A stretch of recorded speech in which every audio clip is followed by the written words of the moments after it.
Different note, rubber stamp the president's agenda or else. That's the message from the Department of Homeland Security. DHS head Jeh Johnson threatening to pull grants from sheriffs across the country if Congress does not fund amnesty. Our next guest received that memo and says he will not be bullied. Joining us right now from Larimer County, Colorado, Sheriff Justin Smith. What do you mean, Sheriff, you're not going to be bullied? In what way?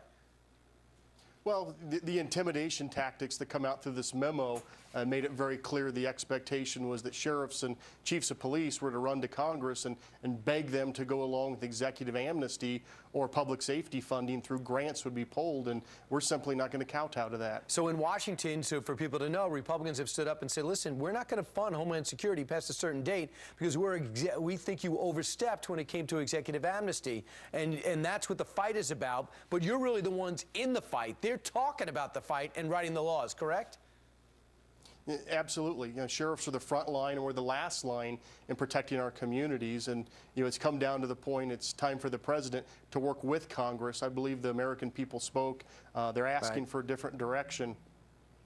All right, so here's the memo that went out, and then we're going to read your Facebook post. One of the many consequences of operating on a continuing resolution is our inability to fund new non-disaster grants to states, locals, and tribal governments, law enforcement, emergency agency officials, and fire departments. So they're warning you that the other things are going to be cut if the funding is not there.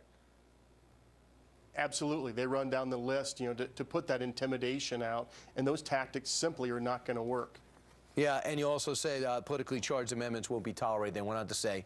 So, Justin, you put this on your Facebook page. You said, Mr. President, you don't have to love the Congress we elected, but you do have to respect their role as established under the Constitution. And, Mr. Johnson, please show some integrity and stop with the threats. Sheriffs don't take kindly to them, especially you, I imagine, Sheriff. I think that's a fair statement. How is that digested? Do you know?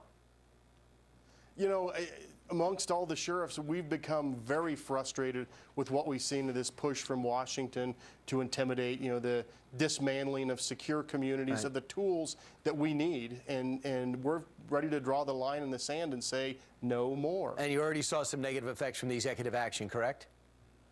Oh, absolutely. We're losing the ability to know which inmates in our jails are here illegally. They're moving to hide that information from local officials, and I think the citizens should be very weary of those moves. You think before an executive action, you get all the sheriffs together and say, this is what I'm thinking about. Is it possible? What are the ramifications?